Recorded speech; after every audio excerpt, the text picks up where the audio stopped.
Assalamualaikum warahmatullahi wabarakatuh. Kami dari kelompok 2 yang beranggotakan saya sendiri Dava Andika Okta Daniswara dan teman saya Nur Muhammad Anang Febrianto akan menjelaskan materi tentang kebudayaan dan peradaban pada masa Khulafaur Rasyidin, Umayyah dan Abbasiyah pada mata kuliah Sejarah Peradaban Islam. Yang pertama, masa Khulafaur Rasyidin. Setelah wafatnya Nabi Muhammad SAW, terjadi persaingan di antara golongan yang ada pada masa itu untuk menjadi penerus beliau.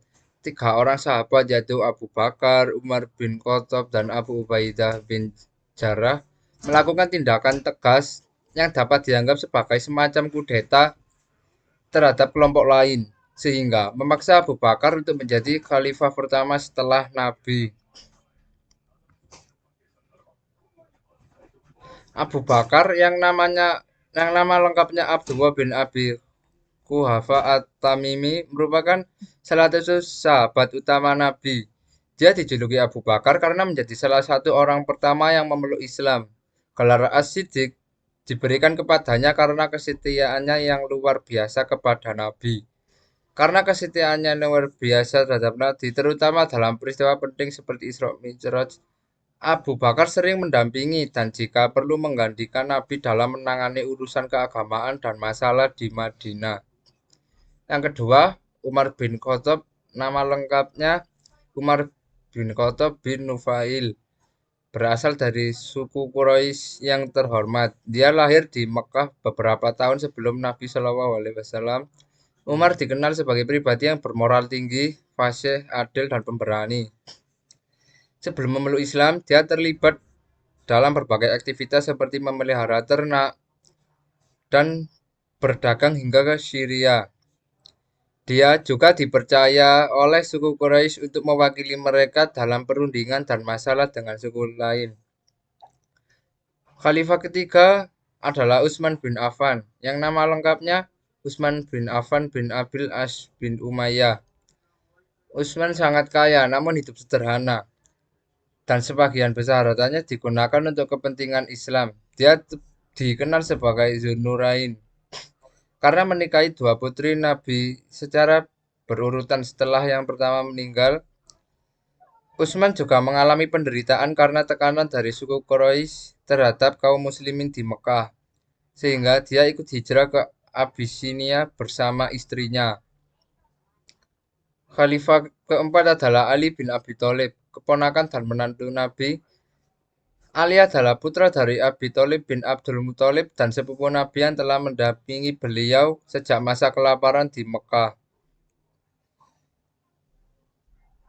Dia masuk Islam pada usia sangat muda dan menemani Nabi dalam perjuangan menegakkan Islam. Ali menikah dengan Fatimah, putri Nabi, dan dianggap sebagai salah satu tokoh penting dalam sejarah.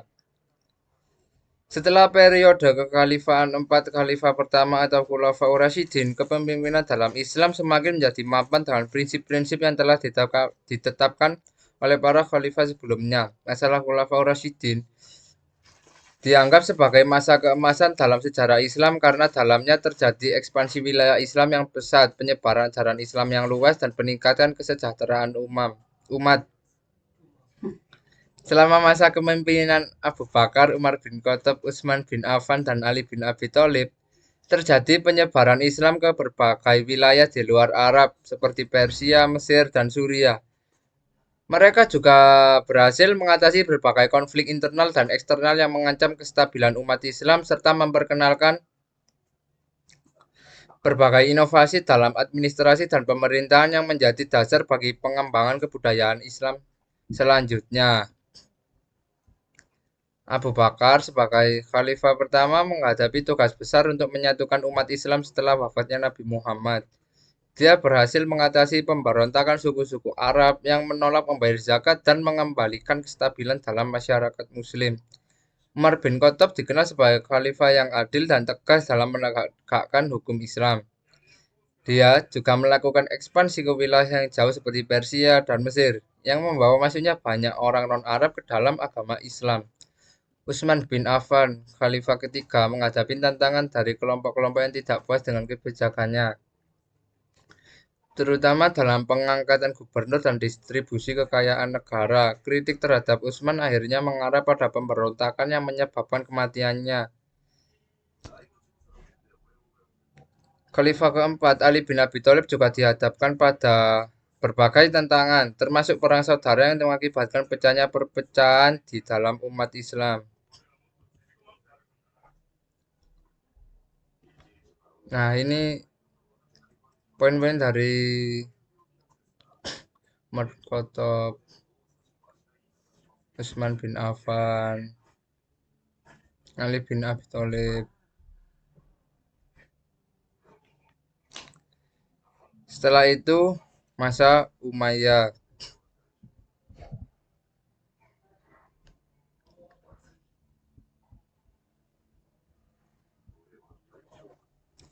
Setelah masa kekhalifahan Bani Umayyah dimulai dengan kekuasaan Muawiyah ibnu Abi Sufyan. Pemerintahan yang semula bersifat Islamiyah berubah menjadi kerajaan turun-temurun atau hereditaris. Perubahan ini terjadi setelah Al-Hasan bin Ali menyerahkan jabatan kekhalifahan pada Muawiyah ibnu Abu Sufyan untuk mendamaikan kaum muslimin yang dilanda fitnah akibat terbunuhnya Utsman bin Affan, perang Jamal, dan pengkhianatan dari golongan Al-Khawarij dan Syiah.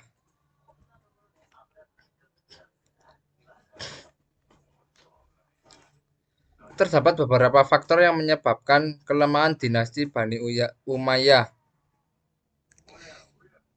Pertama, sistem pergantian khalifah melalui garis keturunan yang melemahkan struktur pemerintahan. Latar belakang terbentuknya dinasti Bani Umayyah yang dipengaruhi oleh konflik politik di masa Ali serta pertentangan etnis antara suku Arab Utara dan Arab Selatan yang semakin memburuk sejak sebelum masa Islam. Kelemahan pemerintahan Bani Umayyah juga disebabkan oleh gaya hidup mewah di sana, serta munculnya kekuatan baru yang dipimpin oleh keturunan Al-Abbas ibnu Abdul Al-Muthalib. Meskipun demikian, pada masa kekuasaan Khalifah Al-Walid, umat Islam berhasil menaklukkan Spanyol dengan bantuan 3 pahlawan Islam, yaitu Tarif ibnu Malik, Tariq ibnu Ziyad, dan Musa ibnu Nusair.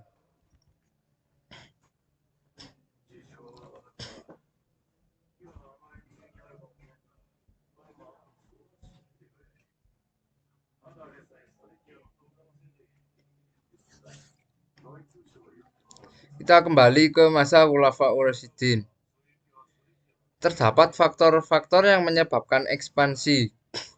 Yang pertama, Islam. Di samping merupakan ajaran yang mengatur hubungan manusia dengan Tuhan, juga agama yang mementingkan soal pembentukan masyarakat. Yang kedua, dalam dada para sahabat Nabi Muhammad SAW tertanam keyakinan yang sangat kuat tentang kewajiban menyerukan ajaran-ajaran Islam ke seluruh penjuru dunia. Di samping itu, suku-suku bangsa Arab gemar berperang. Semangat dakwah dan kegemaran berperang tersebut membentuk satu kesatuan yang terpadu dalam diri umat Islam. Yang ketiga, Bizantium dan Persia, dua kekuatan yang menguasai Timur Tengah pada waktu itu, mulai memasuki masa kemunduran kelemahan. Baik karena sering terjadi peperangan antara keduanya maupun karena persoalan-persoalan dalam negeri masing-masing.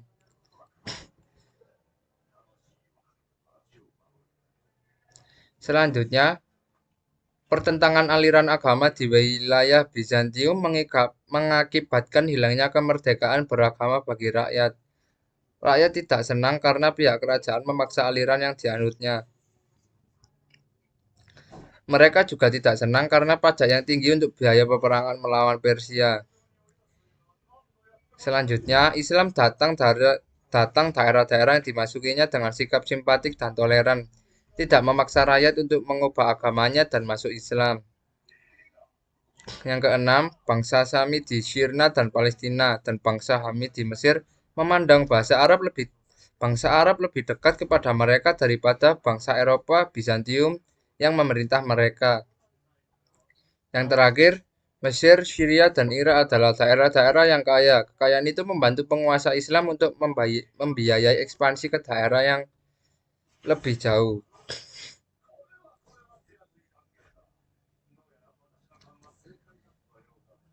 Pada masa Khulafaur Rasyidin, banyak kemajuan peradaban telah dicapai. Di antaranya dalam munculnya gerakan pemikiran dalam Islam. Di antara gerakan pemikiran yang menonjol pada masa Khulafaur Rasyidin adalah sebagai berikut.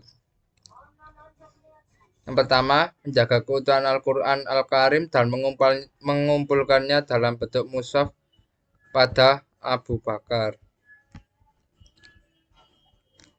Yang kedua, memberlakukan mushaf standar pada masa Utsman bin Affan.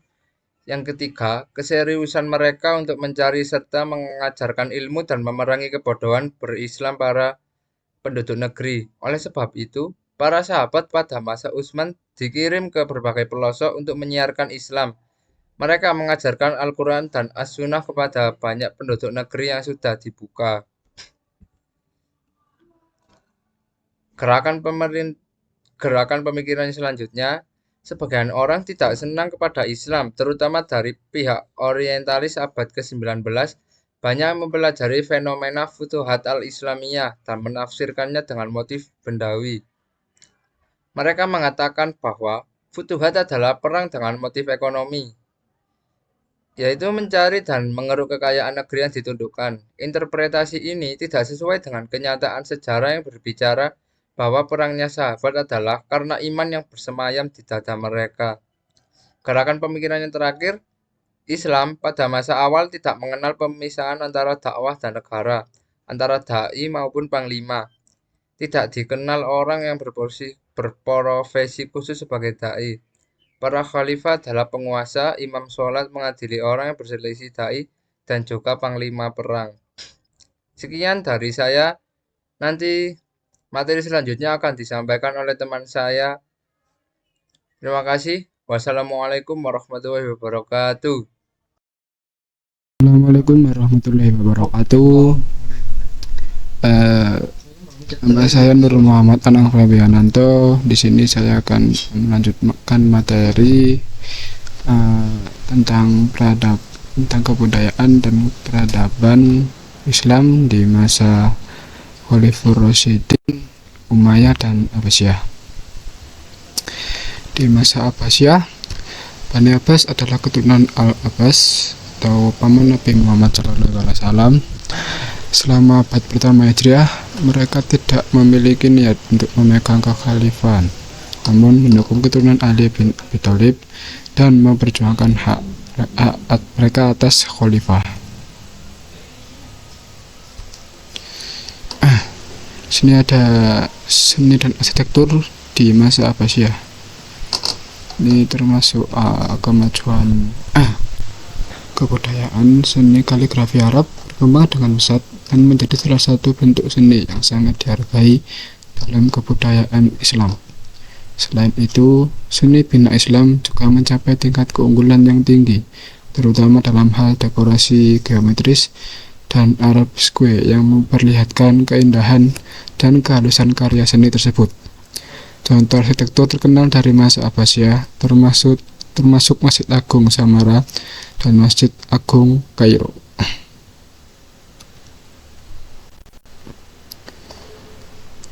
Di bagian pendidikan pada masa Abbasiyah, mereka mendirikan universitas terkemuka seperti Universitas Al-Qarawiyyin di Fez, Maroko, yang merupakan salah satu universitas tertua yang masih beroperasi hingga saat ini.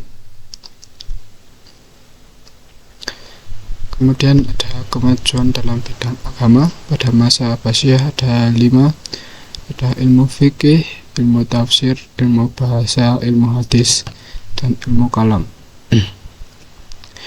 Untuk ilmu fikih, pada masa dinasti Abbasiyah lahir para tokoh di bidang fikih dan pendiri mazhab, yang diantara lain yaitu yang pertama Imam Abu Hanifah, yang kedua Imam Malik, yang ketiga Imam Syafi'i, dan yang keempat Imam Ahmad bin Hanbal. Kemudian yang kedua ada ilmu tafsir. Perkembangan ilmu tafsir pada masa pemerintahan Abbasiyah mengalami kemajuan pesat. Di antara para ahli tafsir pada masa dinasti Abbasiyah yaitu yang pertama Ibnu Jarir At-Tabari, yang kedua ada Ibnu Athiyah Al-Andalusi, dan yang ketiga ada Abu Muslim Muhammad bin Babar Isyafani. Kemudian yang ketiga ada ilmu bahasa. Dalam ilmu bahasa yang berkembang pada masa dinasti Abbasiyah adalah ilmu nahwu, ilmu syaraf, ilmu bayan, ilmu badi dan arud. Bahasa Arab dijadikan sebagai bahasa ilmu pengetahuan di samping sebagai alat komunikasi antar bangsa. Kemudian yang ketiga ada ilmu hadis. Di antara para ahli hadis pada masa dinasti Abbasiyah yaitu pertama Imam Bukhari, yang kedua Imam Muslim, yang ketiga Ibnu Majah, yang ketiga Abu Dawud, yang keempat Imam An-Nasal, dan yang terakhir Imam Baihaqi. Dan yang terakhir ada ilmu kalam. Kajian para ahli ilmu kalam atau teologi adalah mengenai dosa, surga, neraka, serta perdebatan mengenai ketuhanan atau tauhid, menghasilkan suatu ilmu yaitu kalam atau teologi. Selanjutnya ada kemajuan dalam bidang pengembangan ilmu pengetahuan. Ada 8. Yang pertama filsafat, yang kedua ilmu kedokteran, yang ketiga matematika, yang keempat farmasi, yang kelima ilmu astronomi, yang keenam geografi, ketujuh sejarah, dan terakhir sastra. Kajian filsafat di kalangan umat Islam mencapai puncaknya pada masa Daulah Abbasiyah, di antaranya dengan penerjemahan filsafat Yunani ke dalam bahasa Arab. Jadi ilmu filsafat ini sangat maju pada masa Abbasiyah. Yang kedua ada ilmu kedokteran. Ilmu kedokteran pada masa Daulah Abbasiyah berkembang pesat. Rumah sakit besar dan sekolah kedokteran banyak didirikan. Di antara para ahli kedokteran ternama pada masa Abbasiyah, di antaranya yang pertama Abu Zakana Yahya bin Mesuwai, yang kedua ada Abu Bakar Ar-Razi, yang ketiga ada Ibnu Sina, dan yang keempat ada Ar-Razi. Selanjutnya ada matematika. Terjemahan dari buku-buku asing matematika ke dalam bahasa Arab menghasilkan karya dalam bidang matematika. Di antara ahli matematika Islam yang paling terkenal adalah Al-Khawarizmi. Selanjutnya ada farmasi. Di antara ahli farmasi pada masa dinasti Abbasiyah adalah Ibnu Baitar. Karyanya yang terkenal adalah Al-Mughni yang berisi tentang obat-obatan. Selanjutnya ada ilmu astronomi. Kaum muslimun mengkaji dan menganalisis berbagai aliran ilmu astronomi dari berbagai bangsa seperti bangsa Yunani, India, Persia, Khuldan, dan ilmu falak jahiliyah lainnya. Selanjutnya ada ilmu geografi. Dalam bidang geografi, umat Islam sangat maju karena sejak semula bangsa Arab merupakan bangsa pedagang yang biasa menempuh jarak jauh untuk berniaga. Di antara tokoh yang terkenal dalam bidang geografi yaitu Abul Hasan Al-Mas'udi, yang kedua ada Ibnu Qurdazabah, yang ketiga ada Ahmad Al-Yaqubi, yang keempat ada Abu Muhammad Al-Hasan Al-Hamdani. Selanjutnya ada sejarah. Di masa dinasti Abbasiyah banyak muncul tokoh-tokoh sejarah. Beberapa di antaranya yaitu Ahmad bin Al-Yaqubi, Ibnu Ishaq, Abdullah bin Muslim Al-Qurtubah, Ibnu Hisham, As-Sabari, Al-Makrizi, dan Al-Balazuri. Yang terakhir ada sastra. Dalam bidang sastra di masa Abbasiyah, Baghdad merupakan kota pusat seniman dan sastrawan. Para tokohnya diantaranya yaitu Abu Nuwas dan An-Nashashi.